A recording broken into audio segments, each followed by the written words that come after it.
Let's see how we make great looking top-down shots like this. All right, so yesterday, me and my wife, right here, hi, we recorded a overhead rig talking head setup because she wanted to do her first ever display of things on the table. Well, we made a boo-boo. When I say we, I mean me.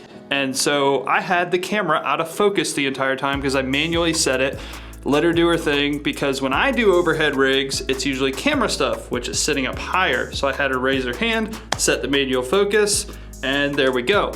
Well, problem is she had all notebooks, and that's a problem that I made because I didn't ask her what we were showing. So everything was on the table, out of focus, no bueno. So we're redoing it. And I didn't love my overhead camera setup yesterday, so I kind of reworked it and kind of figured out like, wow, this is a really simple setup. I couldn't find anything that was simple to create on the internet, so I want to show you guys how I made this setup.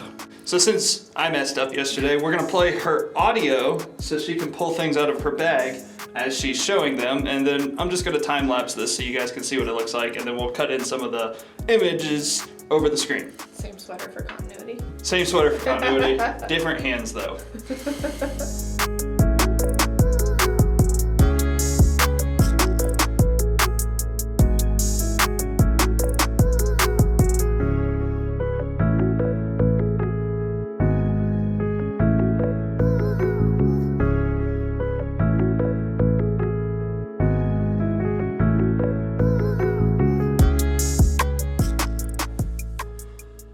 All right, so building this thing out, here is what you are going to need. First, you're gonna need a C-stand. I have the mini C-stands for this one just because it was the one that wasn't being used.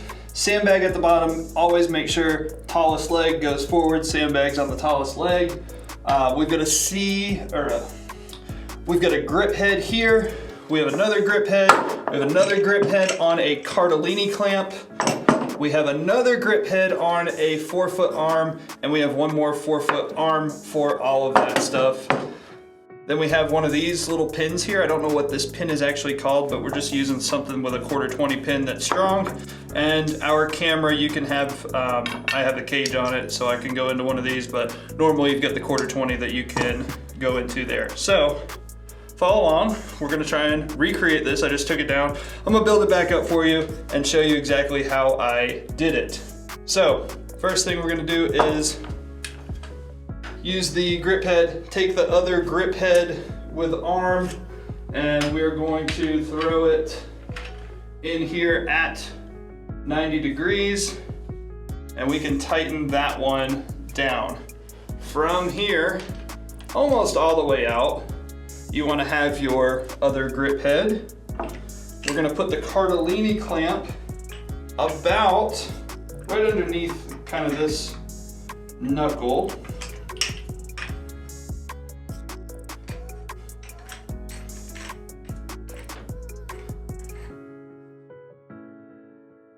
And you're going to have your other grip head on it. So don't tighten them like 100% yet because you're going to be moving things around. I have them like kind of tight, but not like full on tightness. From there, you're going to take your other 4-foot arm. We're going to throw it into the grip head up top here. And then also, you're going to kind of pull it around.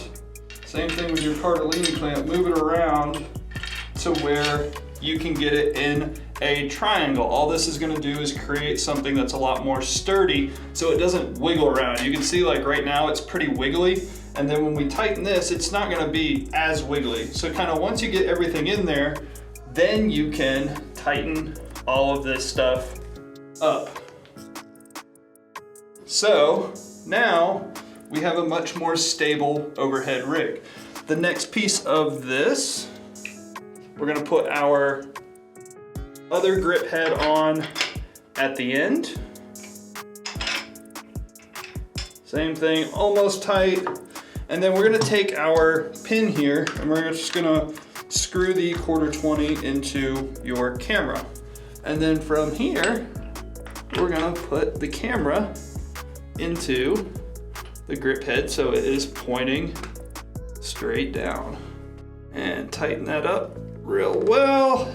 So now that we have our camera on, we can see that it's tilted forward, it's not straight. That's why we are using a grip head, and we can get it nice and straight. I'm also using a table with lines so I can know if it's straight and it's rolling, so that's helpful. From here, I also have an external monitor because I wanted her to be able to see what was on the table and make sure it's center. You'll see that she struggled with that most of the time because it was her first time ever. So we'll just take our HDMI, come around top, and plug directly into the camera. From here, we can turn our camera on and we should have our signal here. And from there, we look pretty dang good. I'm just gonna actually move my table so that it is squared up. And from there, we have a nice overhead setup. And then the last thing we have is the lighting. So I'm using an Amaran 200D through a softbox on this, gridded softbox, to just have it going directly onto her from the side because we wanted kind of that nice side light to give it some dimension. And then the other thing is this aperture spotlight. So we have the 100D going through the spotlight to give it this slit of light, just to give it some sort of visual interest. I didn't want it just to be flat on the table. I feel like this makes it look much higher end. And so we use this spotlight all the time on just like plain boring backgrounds.